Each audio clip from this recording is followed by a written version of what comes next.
What's up everybody, NFX here with another tutorial. In this tutorial I'm going to talk about using the FL Studio Fruity Slicer for chopping samples. In the Easy Sample 1 and 2 tutorial I showed you how I chopped the sample in Adobe Audition and then took those pieces and put them into FL Studio and used those pieces directly.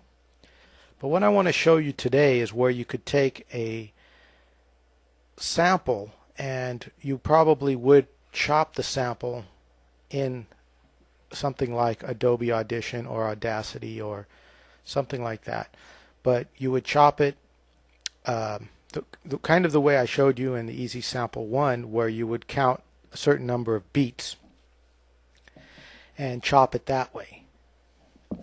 But what you would do is, instead of chopping it for looping, you would be chopping it to bring it into the FL Studio Fruity Slicer to chop it even more into tiny little pieces that you could then use to try to create something that doesn't sound like the original.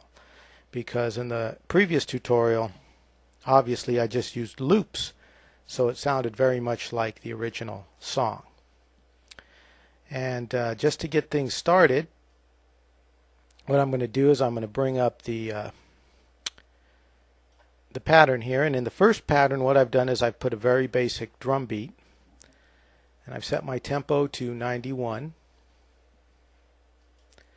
Then in the playlist I have basically a drum channel and I have a bass channel that I've created in advance, and you can see I've got a lot of other channels here with data, but it's just because in preparing for the tutorial I had to, of course, do like a dry run a couple times, and that's what you're looking at, is basically some of that. But what I want to do is I want to show you the original sample, and the original sample is from a Billy Preston song called Nothing from Nothing, and this is what it sounds like on its own.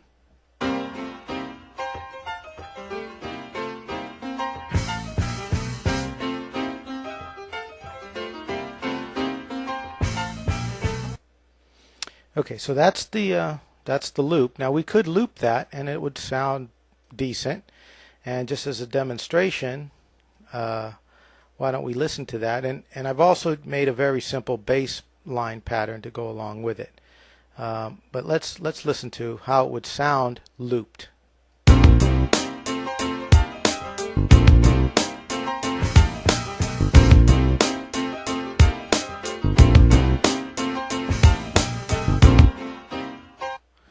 Okay, so it's in time and it's pretty much in tune with my bass line, but you could tell. I mean, if you've heard the Billy Preston song, you'd be able to go, oh, he used that particular sample. You'd know what it was. So what I want to do is I want to basically make something that you can't recognize, but by using that same sample. So what I'm going to do is I'm going to insert a channel. So I'm going to go to Channels, Add One, and find the FL Slicer, Fruity Slicer, right there. Then I'm going to bring it up, and you can see there it is, and it's empty. In other words, this area here has no waveform data in it. So I'm going to take the sample and drop it in here. And the sample right now is just in my Windows Explorer somewhere off the screen. And now I have it, and you see that FL Studio has actually put these red marks where it's chopped the sample for me.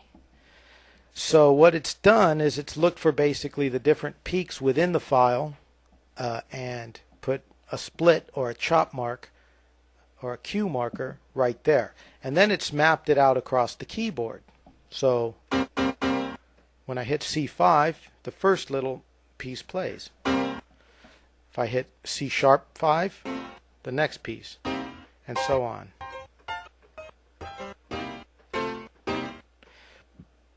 So you can hear how it's already chopped the sample for me, and it's done a decent job just automatically doing that. So I'm going to work with it that way for right now.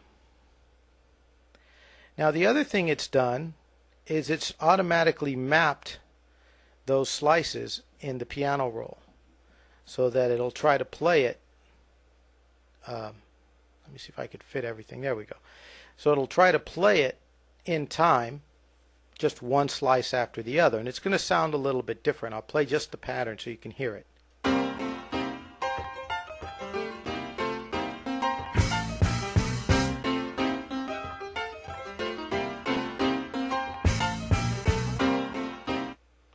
Okay, so you can hear it's a little bit choppy sounding, but that's to be expected. But I don't want to use this. I want to come up with my own pattern that doesn't sound like the original. So I'm going to delete that piano roll data. And then I'm going to basically just look for some keys that... Remember, now I could play any of the keys that are mapped here and try to come up with a pattern that sounds okay.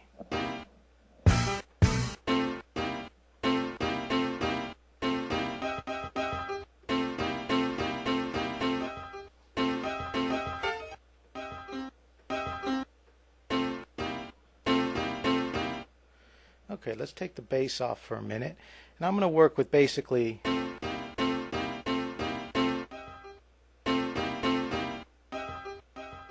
something like that. But I'm going to have to do it in time with the beat. So I'm going to play the beat, and I'm going to try to record a new pattern with it.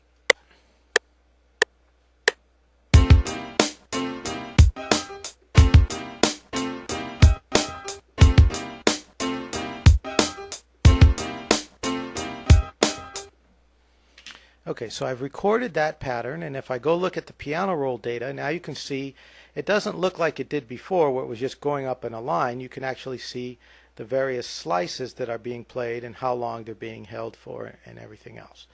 Now I'm going to quantize this just to make it clean, and I'm going to play it again and see how it sounds.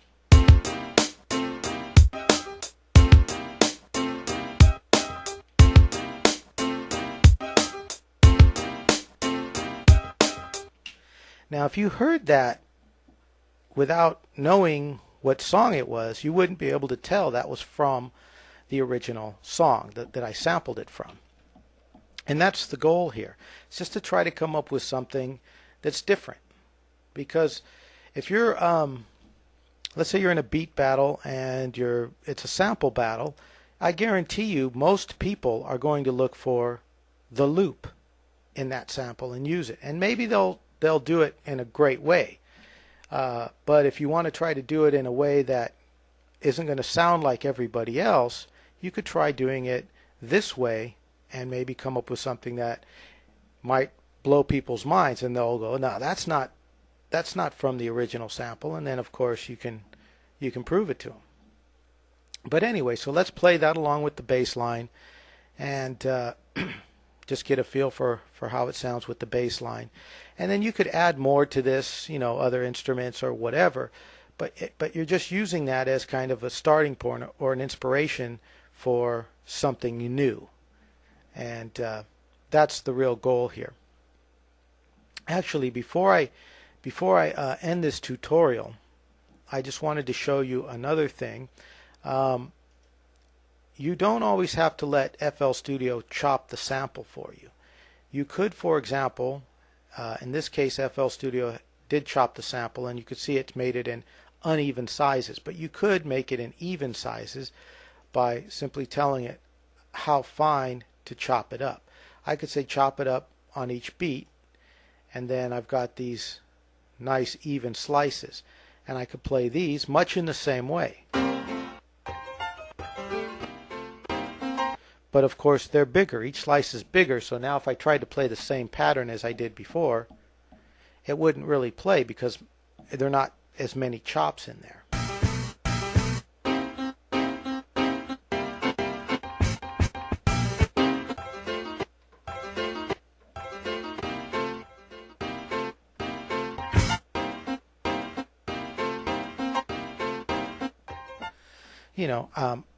I can't really just come up with something on the spot, but you get the idea. The thing is that you could take just about any sample. Like you could take maybe this one here, which sounds like this.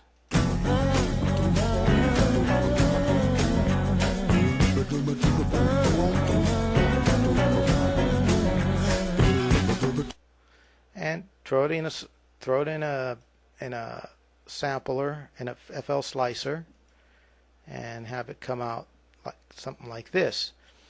Now by default it would just chop it up into a bunch of little pieces. But you could tell it again. You could say, okay, chop it on the beat level and do it like that. Maybe you want it finer, so you do half a beat level and you get these finer little pieces. And this is much the way that a lot of MPC based producers will sample. I've seen some of the videos and stuff on YouTube and Google Video, and these guys basically just take a loop and they chop it into 16 pieces, and one piece is assigned to each pad on their MPC. And this is basically the same thing. The only difference is I have a lot more control. I can just load in the loop and then say chop it into 16 pieces, or chop it into 32 pieces, or chop it into 64 pieces, or whatever. And my keys on the keyboard become the pads on the MPC, the equivalent of that.